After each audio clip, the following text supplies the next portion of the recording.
Мяу. И днем, и ночью кот ученый все ходит по цепи кругом.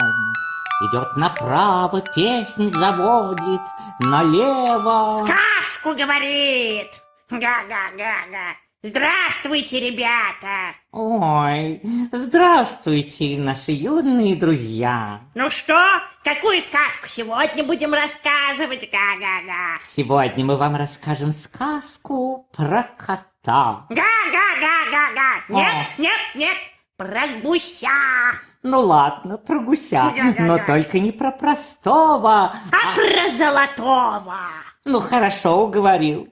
Итак, ребятки, сказка братьев Гримм Золотой гусь. Га-га-га-га-га! Итак, внимание, сказка начинается. Жил-был человек. Было у него 3 сына.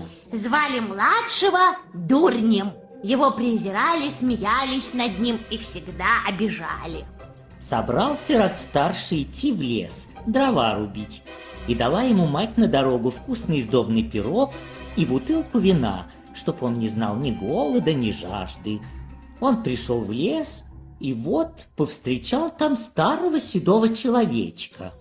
Поздоровался с ним человечек и говорит: «Дай мне кусок пирога, что у тебя в кармане, и глоток вина. Я очень проголодался и хочу пить». Но умный сын ответил: если я отдам тебе пирог да вино, то мне самому ничего не останется. Ступай своей дорогой. Так и остался человечек ни с чем, а умный сын пошел себе дальше. Вот начал он рубить дерево, ударил топором, да угодил себе прям в руку. Пришлось ему домой возвращаться и делать себе перевязку. А вышло все из-за того седого человечка. Потом пошел в лес средний сын, и дала ему мать, как и старшему сыну, сдобный пирог и бутылку вина. Ему тоже повстречался старый седой человечек и попросил у него кусок пирога и глоток вина. Но и средний сын тоже разумный был. Ответил: дам я тебе, мне меньше достанется, ступай своей дорогой. Так и остался человечек ни с чем.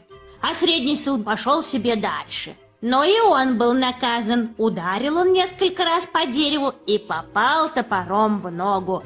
Вот и пришлось его домой на руках относить. Тогда дурень и говорит: дозволь мне, батюшка, хоть раз в лес пойти дров нарубить. Ответил отец: братья твои уже ходили, да только себе навредили. Куда уж тебе, ты в этом деле ничего не смыслишь. Но дурень все просил да просил, и отец наконец сказал: ну ступай, авось в беде поумнеешь. И дала ему мать пирог, а был он на воде замешан, да в золе испечен, и бутылку кислого пива. Пришел дурень в лес, повстречался ему тоже старый седой человечек, поздоровался с ним и говорит: дай мне кусок пирога и глоток из твоей бутылки. Я так голоден, и мне очень хочется пить. Ответил дурень: но у меня-то ведь пирог на золе испечен, а пиво кислое. Но если тебе это по вкусу, давай присядем и вместе закусим. Сели они, достал дурень свой пирог, что был на золе испечен, а оказался он сдобным и вкусным, а кислое пиво стало хорошим вином. Поели они, попили, и сказал человечек: от того, что у тебя сердце доброе, и ты охотно со мной поделился, я награжу тебя счастьем. Вон стоит старое дерево, ты сруби его, и между корнями для тебя кое-что найдется. Потом человечек попрощался и ушел. Пошел дурень, подрубил дерево. Оно свалилось, вдруг видит он, сидит на корнях гусь, а перья у гуся все из чистого золота. Поднял он гуся, взял его с собой и пошел в харчевню, где и решил заночевать. А у хозяина харчевни было 3 дочери. Увидали они гуся, Стало им любопытно, что это за диковинная птица такая, и захотелось им добыть одно из его золотых перьев. Старшая подумала, случай к тому, пожалуй, подвернется, я вытащу себе золотое перо. Только дурень отлучился, схватила она гуся за крыло, но тут ее пальцы так к крылу и пристали. Пришла вскоре вторая сестра, и было у нее одно на уме: как бы это вытащить и себе золотое перо. Но только она прикоснулась к своей сестре, как тотчас к ней и прилипла. И тут пришла и третья сестра, чтобы добыть себе золотое перо. Но сестры ей крикнули: «Ради Бога, не подходи к нам, отойди!» Но она не поняла, почему это нельзя подойти, и подумала: если сестры мои там, то и я могу быть тоже с ними. И только она подбежала и прикоснулась к одной из сестер, как тотчас к ней и прилипла. Вот и пришлось им провести ночь возле гуся. На другое утро взял дурень гуся под мышку и ушел, мало беспокоясь о том, что трое девушек тащатся за ним следом. Пришлось им все время бежать следом за гусем то туда, то сюда, куда ноги дурня надумают. Повстречался им в поле пастор. Увидал он такое шествие и говорит: «Постыдитесь, бесстыжие девушки, чего бежит следом за парнем, куда это годится?» И он схватил младшую за руку, собираясь ее оттащить. Но только он к ней прикоснулся, как тоже прилип, и пришлось ему самому бежать за ними. Повстречался им вскоре на пути служитель из церкви. Увидел он пастора, спешащего следом за тремя девушками, удивился и закричал: «Эй, господин пастор, куда это вы так спешите? Не забудьте, что нынче надо еще ребенка крестить».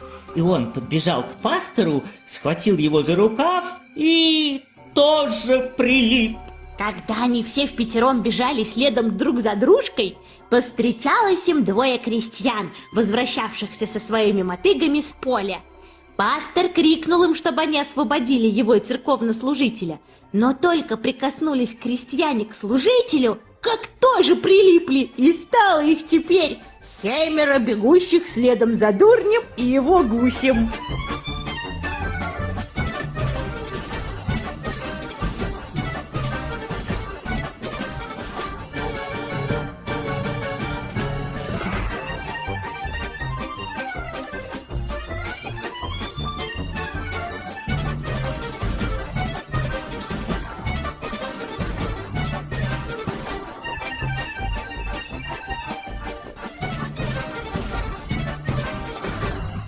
Вот пришел дурень в город, а правил в том городе король.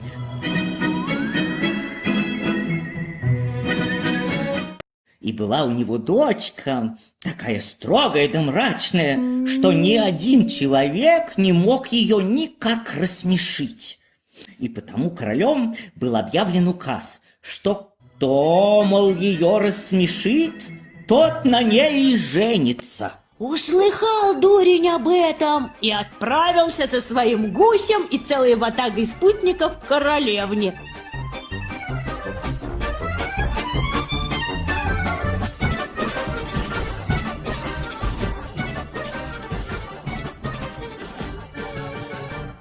Увидела та 7 бегущих друг за дружкой и так начала смеяться, что и остановиться ей было трудно.